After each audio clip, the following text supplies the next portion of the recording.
දැන් අවුරුදු 18 ඉඳන් ඉන්කම් ටැක්ස් එකට ටින් නම්බරයක් ආරම්භ කරන එක ඇත්ත. නමුත් දේශපාලන පක්ෂ මෙතෙක් කාලයක් මේවා සම්බන්ධව ක්‍රියා කරේ නැහනේ. ජාතික ජනබලවේගයේ මේ මිනිට රුපියල් ට්‍රිලියන ගණන් ඇති. ඒතකොට පොදු ජන පෙරමුණේ ට්‍රිලියන ගණන් ඇති.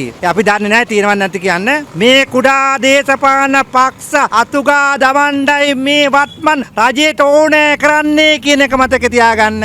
මේ ජාතික ජනබලවේගයේ නායක කාරකාදීන්ට දැන් මුන්ට පිස්සු වෙලා තිනේ බල තණ්හාවට. ජනාධිපතිතුමනි මතක තියාගන්න බලය හැමදාම නෑ. මතක තියාගන්න බලය ටික කාලයයි.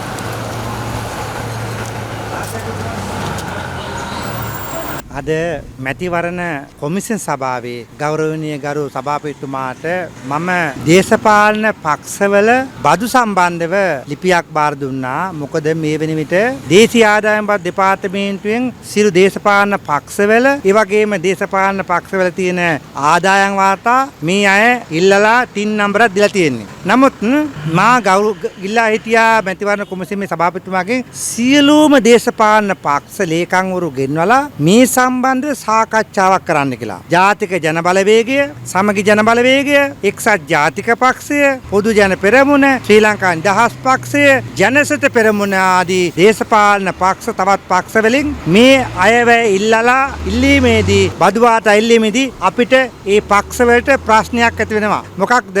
යම් කෙනෙකු අපිට රුපියල් 10000ක් 20000ක් 50000ක් ඒ ආදී දෙනකොට ඒ අයගේ නංගන් අපි ලියනවා. ඒ ලිව්වාට පසු ඒ පුද්ගලයාටත් මේගොල්ලන්ගෙන් මේ ආදායම් දෙපාර්තමේන්තුවෙන් යම් යම් විදිහට ප්‍රශ්න මතුවෙන්න පුළුවන්. මේ කරන්නේ ශ්‍රී ලංකාවේ තිබෙන සුළු පක්ෂ විනාශ කිරීමේ පරමාර්ථයෙන් කරන වැඩසටහන තමයි ඉන්කම් ටැක්ස් එකෙන් දේශපාලන පක්ෂ වලට බදු අය කිරීමේ වාර්තා ඉල්ලන්නේ. අපි දැන් බදු වාර්තා මැතිවරණ කොමසාරිස් කාර්යාලයටත් දෙන්න ඕන. ඊළඟට දේශීය ආදායම් බදු දෙපාර්තමේන්තුවටත් දෙන්න ඕන. දැන් අපිට වෙලා තියෙන්නේ මෙහෙටත් දෙන්න ඕනේ, එහෙටත් දුන්නේ. මේක මොකක්ද මේකේ තේරුම? දැන් අවුරුදු 18 ඉඳන් ඉන්කම් ටැක්ස් එකට ටින් නම්බරයක් ආරම්භ කරන එක ඇත්ත.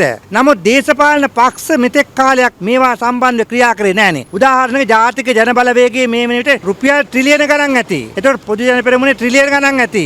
අපි දන්නේ නැහැ තියෙනවද නැති කියන්නේ. නමුත් ඊළඟට එක්සත් ජාතික පක්ෂය ඇති. මේ ආදී පක්ෂවල කෝටි ප්‍රකෝටි ගණන් සල්ලි ඇති. නමුත් මේවා ඒගොල්ලන්ට මේ පක්ෂ කරගෙන යන්න සල්ලි අතපය දිගලා වීදම් කරන්න පුළුවන්. මොකද සුළු දේශපාලන පක්ෂවල සල්ලි නැහැ. ඒ නිසා මම ගෞරවයෙන් ඉල්ලා සිටිනවා මැතිවරණ කොමිෂන් සභාපතිතුමගේ ගරු සභාපතිතුමනි ඔබතුමාගේ නායකත්වයෙන් සියලු දේශපාලන පක්ෂ ලේකම්වරු ගෙන්නලා මේ සම්බන්ධ සාකච්ඡාවක් කරන්න.